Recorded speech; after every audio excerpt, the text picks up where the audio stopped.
வணக்கம். இது நியூஸ் ஃபர்ஸ்டின் மதிய நேர பிரதான செய்திகள். விரிவான செய்திகளுக்கு செல்லும் முன்னர் முதலில் இன்றைய தலைப்புச் செய்திகள். ஜனாதிபதிக்கும் எதிர்க்கட்சி தலைவருக்கும் இடையில் இன்று சந்திப்பு. ஹிலரி கிளின்டனுடன் கலந்துரையாடும் நோக்கில் வெளிவிவகார அமைச்சர் அமெரிக்கா விஜயம். வடக்கு கிழக்கு பகுதிகளில் சிறுவர்கள் மர்ம பொருட்களை கையாள்வதை தடுப்பதற்கு பெற்றோர் கூடுதல் கவனம் செலுத்த வேண்டும் என போலீசார் அறிவுறுத்தல். யாஹூ இணையதளத்தின் சிரேஷ்ட நிறைவேற்று அதிகாரி ஒருவர் பதவி விலகியுள்ளார். தொடர்பான விரிவான செய்திகள். எதிர்க்கட்சித் தலைவர் ரணில் விக்ரமசிங்க உள்ளிட்ட பாராளுமன்ற உறுப்பினர்கள் சிலர் இன்று முற்பகல் ஜனாதிபதி மஹிந்த ராஜபக்சவை சந்தித்துள்ளனர். அலரி மாளிகையில் இந்த சந்திப்பு இடம்பெற்றதாக ஜனாதிபதியின் ஊடக பேச்சாளர் பாந்துல ஜெயசேகர தெரிவித்துள்ளார். ஜனாதிபதியுடன் ஸ்ரீலங்கா சுதந்திர கட்சியின் சிரேஷ்ட உறுப்பினர்கள் சிலரும் இந்த சந்திப்பில் கலந்து கொண்டதாக அவர் குறிப்பிட்டுள்ளார். நுளம்பு ஒழிப்பு தொடர்பான சட்டத்திட்டங்களை வலுப்படுத்தியுள்ளதாக சுகாதார அமைச்சர் மைத்ரிபால சிறிசேன தெரிவிக்கின்றார். 5வது தேசிய நுளம்பு ஒழிப்பு வாரத்தின் ஆரம்ப நிகழ்வில் கலந்து கொண்டு உரையாற்றும் போதே அவர் இதனை கூறியுள்ளார். கிராண்ட்பாஸ் பகுதியில் உள்ள AHM பவுசி வீட்டு வளாகத்தில் தேசிய நுளம்பு ஒழிப்பு வாரம் இன்று முற்பகல் ஆரம்பமானது. இந்த நிகழ்வில் பாதுகாப்பு தரப்பினர், சுகாதாரத்துறையினர், கொழும்பு மாநகர சபை அதிகாரிகள் உள்ளிட்ட மேலும் பலர் கலந்து கொண்டிருந்தனர்.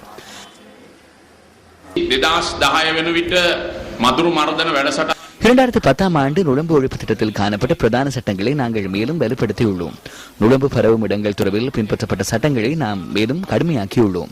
நுளம்பு பரவும் வகையில் சூழலை வைத்திருக்கும் நபரொருவருக்கு 50,000 ரூபாய் அபராதம் அல்லது 6 மாத கால சிறை தண்டனை விதிக்கப்படும் என்பதனை நீங்கள் அனைவரும் அறிவீர்கள். அந்த விடயத்திலும் சட்டங்களை நாம் கடுமையாக்கியுள்ளோம். அதனால் இந்த நடவடிக்கைகளை நாம் நாளுக்கு நாள் பலப்படுத்தி முன்னோக்கி சென்ற வண்ணம் உள்ளோம். அரசு அதிகாரிகளுக்கு மாத்திரம் இந்த நடவடிக்கையை முன்னெடுக்க முடியாது என்பதனையும் நாம் அறிவோம். මේ සඳහා ප්‍රධාන වශයෙන්ම රාජ්‍ය නිලධාරීන්ට පමණක් මේ කාර්යය කරන්න පුළුවන් කමක් නැහැ. இதனைத் தொடர்ந்து அமைச்சர் உள்ளிட்ட குழுவினர் வீடு வீடாக சென்று மக்களை தெளிவுபடுத்தினர். முல்லைத்தீவு புதுக்குடியிருப்பு பிரதேசத்தில் மறைத்து வைக்கப்பட்டிருந்த பெருந்தொகை சி போக ரக வெடிபொருட்களை போலீசார் கைப்பற்றியுள்ளனர்.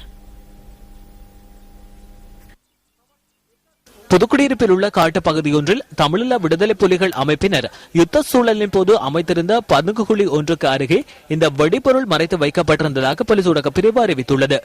இதன்போது சுமார் 6,250 கிலோகிராம் எடையுடைய C4 ரக வெடிபொருள் மீட்கப்பட்டுள்ளது. தமிழீழ விடுதலை புலிகள் அமைப்பினரால் மறைத்து வைக்கப்பட்டிருந்த போது இந்த அளவில் பெருந்தொகை C4 ரக வெடிபொருட்கள் கைப்பற்றப்பட்ட முதலாவது சந்தர்ப்பம் இதுவாகும். கம்பகா மற்றும் கொழும்பு ஆகிய பிரதேசங்களில் இருந்து புதுக்குடியிருப்புக்கு சென்ற போலீஸ் குழுவினர் இராணுவத்தினரின் உதவியுடன் வெடிபொருளை கைப்பற்றியுள்ளனர். இதேவேளை நாந்திக்கடல் பகுதியில் மேற்கொள்ளப்பட்ட தேடுதல் நடவடிக்கையின் போது மேலும் ஒரு தொகுதி யுத்த உபகரணங்கள் கண்டுபிடிக்கப்பட்டதாக போலீசார் அறிவித்துள்ளனர். இதேவேளை வடக்கு கிழக்கு பகுதிகளில் சிறுவர்கள் மர்ம பொருட்களை கையாள்வதை தடுப்பது தொடர்பாக பெற்றோர் கூடுதல் கவனம் செலுத்த வேண்டும் என போலீசார் அறிவுறுத்தல் விடுத்துள்ளனர். அண்மை காலமாக வடக்கு கிழக்கு பகுதிகளில் சிறுவர்கள் நிலத்தில் இருந்து கண்டெடுத்த பொருட்களை கையாள முற்பட்ட போது இடம்பெற்ற வெடிச்சம்பவங்களில் உயிரிழப்புகளும் ஏற்பட்டிருந்ததாக போலீஸ் ஊடக பேச்சாளர் போலீஸ் அத்தியட்சகர் அஜித் ரோஹன சுட்டிக்காட்டியுள்ளார். குறிப்பாக சாவகச்சேரி, வவுனியா, புளியங்குளம், அம்பாறை போன்ற பிரதேசங்களில் இத்தகைய சம்பவங்கள் அதிகம் இடம்பெற்றுள்ளதாகவும் அவர் தெரிவித்துள்ளார். யுத்தத்தால் அதிகம் பாதிக்கப்பட்ட வடக்கு மற்றும் கிழக்கு மாகாணங்களைச் சேர்ந்த பெற்றோர் இந்த விடயம் தொடர்பில் அதிக கவனம் செலுத்த வேண்டும் எனவும் போலீஸ் அத்தியட்சகர் வேண்டுகோள் விடுத்துள்ளார். சிறுவர்கள் விளையாடும் இடங்களை சுத்தமாக வைத்திருப்பதுடன் நிலத்தில் இருந்து எடுக்கப்படுகின்ற இரும்பு பொருட்கள் மற்றும் மர்ம பொருட்களை கையாள வேண்டாம் என சிறுவர்களை அறிவுறுத்த வேண்டியது பெற்றோரின் கடமை எனவும் அவர் கூறியுள்ளார். அவ்வாறான பொருட்கள் கிடைத்தால் அதற்கு சேதம் விளைவிக்க முற்படாது பெரியவர்களுக்கு தெரியப்படுத்துமாறு சிறுவர்களுக்கு ஆலோசனை வழங்கப்பட வேண்டும் எனவும் போலீஸ் ஊடக பேச்சாளர் போலீஸ் அத்தியட்சகர் அஜித் ரோஹன மேலும் தெரிவித்துள்ளார். சிகிச்சைக்காக பிலியந்தலை வைத்தியசாலைக்கு சென்ற நோயாளர் ஒருவர் வைத்தியசாலையில் அனுமதிக்கப்படாமை மற்றும் அவருக்கு சிகிச்சை அளிக்கப்படாமை தொடர்பாக விசேட விசாரணைகள் ஆரம்பிக்கப்பட்டுள்ளதாக மேல் மாகாண சுகாதார அமைச்சு அறிவித்துள்ளது. இந்த சம்பவத்துடன் தொடர்புடைய நபர்களுக்கு எதிராக பாரபட்சமின்றி ஒழுக்காற்று நடவடிக்கை மேற்கொள்ளப்படும் என மேல் மாகாண சுகாதார சேவைகள் பணிப்பாளர் டாக்டர் அமல் ஹர்ஷடி சில்வா கூறியுள்ளார். நேற்று முன்தினம் இரவு சிகிச்சைக்காக வைத்தியசாலைக்கு சென்ற நோயாளரை பாதுகாவலர் ஒருவர் இல்லாத காரணத்தினால் வைத்தியசாலையில் அனுமதிப்பதற்கு பிளியந்தல வைத்தியசாலையின் ஊழியர்கள் மறுப்பு தெரிவித்தனர். இதன் காரணமாக குறித்த நோயாளர் நேற்று பிற்பகல் 2 மணி வரை வைத்தியசாலையின் நுழைவாயில் அருகே விழுந்து கிடந்தார். இது தொடர்பாக நியூஸ் ஃபர்ஸ்ட் நேற்று மாலை தகவல்களை ஆராய்ந்ததுடன் வைத்தியசாலையின் 2 சிற்றூழியர்கள் குறித்த நோயாளரை வைத்தியசாலைக்குள் அழைத்து சென்றனர். அதனைத் தொடர்ந்து பிளியந்தல வைத்தியசாலையில் இருந்து கல்போவில் வைத்தியசாலைக்கு மாற்றப்பட்ட நோயாளர் மேலதிக சிகிச்சைகளுக்காக தேசிய வைத்தியசாலைக்கு மாற்றப்பட்டார். குறித்த நோயாளரின் தலைக்குள் இரத்த கசிவு ஏற்பட்டுள்ளமை கண்டுபிடிக்கப்பட்டுள்ளதாகவும் அவருக்கு சிகிச்சை அளிக்கப்பட்டு வருவதாகவும் தேசிய வைத்தியசாலையின் அதிகாரி ஒருவர் நியூஸ் ஃபர்ஸ்டுக்கு தெரிவித்தார். இந்த செய்தி தொடர்பான உங்களது கருத்தை நாம் வரவேற்கின்றோம். இந்த செய்தி தொடர்பான உங்களது கருத்தை சுருக்கமாக SMS செய்யுங்கள். SMS செய்யும் முறை நியூஸ் இடைவெளி உங்களது கருத்தை டைப் செய்து 7788க்கு அனுப்பி வையுங்கள். அல்லது உங்களது கருத்தை www.newsfirst.lk என முகவரிக்கு அனுப்பி வையுங்கள். வெளிவிவகார அமைச்சர் பேராசிரியர் GL பீரிஸ் இன்று அதிகாலை அமெரிக்கா நோக்கி பயணமானார். அமைச்சர் 4 நாட்கள் அமெரிக்காவில் தங்கியிருப்பார் என வெளிவிவகார அமைச்சு அறிவித்துள்ளது. அமைச்சர் 4 நாட்கள் அமெரிக்காவில் தங்கியிருப்பார் என வெளிவிவகார அமைச்சு தெரிவித்துள்ளது.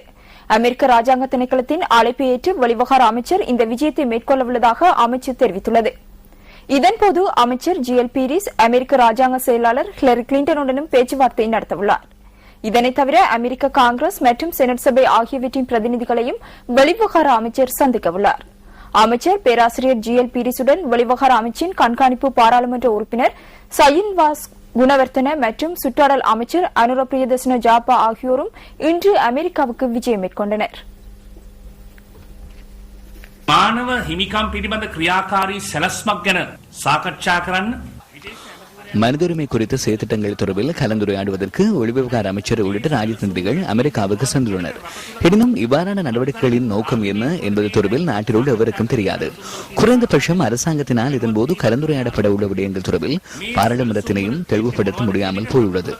அமெரிக்காவுக்கு சென்று ஏன் கலந்துரையாடல்களை நடத்துகிறார்கள்? அந்த கலந்துரையாடல்களில் பொதிந்துள்ள கருத்துக்களை பாராளுமன்றத்திற்கு பிரதான எதிர்க்கட்சியினருக்கு நாட்டிற்கு ஏன் அரசாங்கத்தினால் கூற முடியாது போயுள்ளது. ஏன் இதனை ரகசியமாக மேற்கொள்கின்றீர்கள் என்பதனை அரசாங்கத்திடம் வினவ வேண்டிய நிலையினை நாம் எதிர்நோக்கியுள்ளோம். පාර්ලිමේන්තුවට ප්‍රධාන විපක්ෂයට රටට ඒවයි තියෙන කරුණු මොනවද කියලා පෙන්වන්න බැරි මොකද මේවා ඇයි හොර රහස්‍ය කරන්න සිද්ධ වෙලා තිබෙන්නේ කියන එක අපිට ආණ්ඩුවෙන් අහන්න සිද්ධ වෙනවා. சமுத்திரதேவி அலுவலக ரயிலில் இடவசதி இன்மையினால் பல்வேறு அசௌகரியங்களை எதிர்நோக்குவதாக பயணிகள் தெரிவிக்கின்றனர். இந்த பிரச்சினை தொடர்பில் அதிகாரிகளின் கவனத்திற்கு கொண்டுவரப்பட்ட போதிலும் இதுவரை எவ்வித தீர்வும் கிடைக்கவில்லை எனவும் அவர்கள் சுட்டிக்காட்டுகின்றனர்.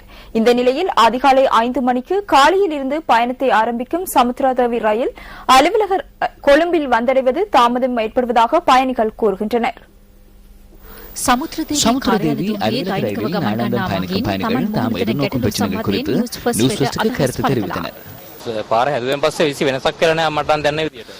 தண்டவாளம் புனரமைக்கப்பட்டதன் பின்னர் எவ்வித மாற்றங்களும் ஏற்படவில்லை. காலையில் இருந்து அதிகாலை 5 மணிக்கு புறப்படுகின்ற சமுத்திரதேவி ரயில் இன்றும் அவ்வாறே பயணத்தை ஆரம்பிக்கிறது. தண்டவாளம் புனரமைக்கப்பட்டதன் பின்னரும் 30 நிமிடங்கள் தாமதமாகவே வீட்டுக்கு செல்ல வேண்டிய நிலை ஏற்பட்டுள்ளது. முன்னர் காலையில் ரயில் பயணிக்கும் போது இடவசதி காணப்பட்டது. எனினும் தற்போது ஆசனங்களும் சேதமடைந்துள்ளன. நின்று கொண்டும் பயணிக்க முடியாத நிலை தோன்றியுள்ளது. சமுத்திரதேவி ரயில் காலையில் இருந்து புறப்பட்டு களுத்துறை அருகில் வரும்போது அதிகளவான பயணிகள் மிகவும் சிரமத்துடன் பயணிக்கின்றனர். ஆசனங்கள் பற்றாக்குறையினால் தமது உயிரை பணயம் வைத்து மிதிப்பலகையில் பலர் பயணிக்க வேண்டியுள்ளது. இது தொடர்பாக ரயில் போக்குவரத்து பணிப்பாளர் LAI ரத்நாயக்கவிடம் வினவிய போது பயணிகளின் முறைப்பாடு தொடர்பில் கவனம் செலுத்துவதாக அவர் தெரிவித்தார்.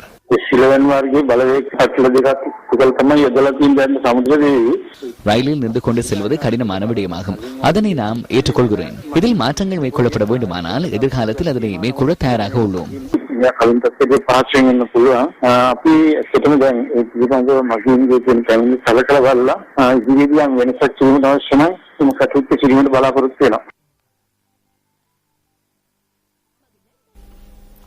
கொட்டதெனியாவ மற்றும் அக்கரப்பத்தினை ஆகிய பிரதேசங்களில் கூரிய ஆயுதத்தினால் தாக்கி 2 கொலை செய்யப்பட்டுள்ளனர்.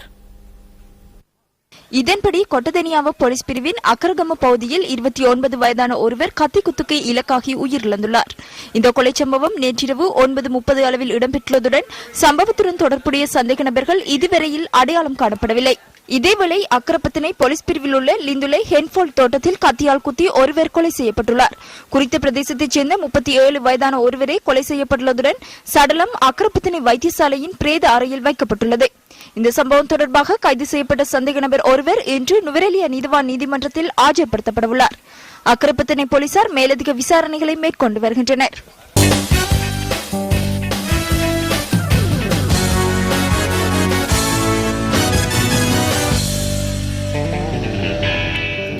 லண்டன் ஒலிம்பிக் போட்டியில் தான் 5க்கும் மேற்பட்ட தங்கப் பதக்கங்களை வெற்றியீட்டியதாக அமெரிக்க நீச்சல் வீரர் ரயன் லாட்ஜ் தெரிவிக்கின்றார்.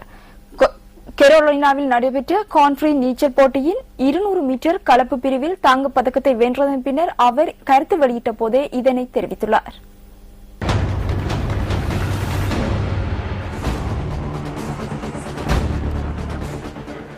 இந்த போட்டியில் புதிய சாதனை ஒன்றையும் ரயன் லாட்ஜ் நிலைநாட்டியுள்ளமை குறிப்பிடத்தக்கது. இதன் பிரகாரம் 3 உலக சாதனைகளுக்கு உரித்துடைய லாட்ஜ் இந்த போட்டிகளில் இதுவரையில் 4 தங்கப் பதக்கங்களை வென்றெடுத்துள்ளார். லண்டன் ஒலிம்பிக் போட்டியில் தான் பங்கு பெற்றும் 7 போட்டிகளிலும் பதக்கங்களை வெற்றி கொள்ள எதிர்பார்த்துள்ளதாக இதன்போது கருத்து வெளியிட்ட ரயன் லாட்ஜ் குறிப்பிட்டுள்ளார். ஒலிம்பிக் போட்டியில் 8 தங்கப் பதக்கங்களை வென்றெடுத்துள்ள அமெரிக்க நீச்சல் வீரர் மைக்கேல் பெல்ப்ஸுக்கு ரயன் லாட்ஜ் பாரிய சவாலாக அமைந்துள்ளார்.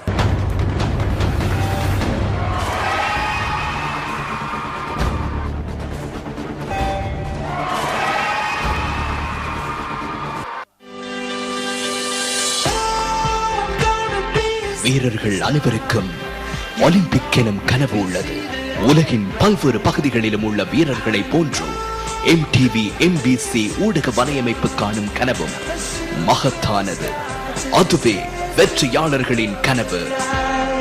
London 2012 Olympics on the Champion Network, MTV and MBC. இத்துடன் நமது மதிய நேர பிரதான செய்திகள் நிறைவடைகின்றன. நமது மணித்தியாளர் செய்திகளை 2:25 எதிர்பாருங்கள். வணக்கம்.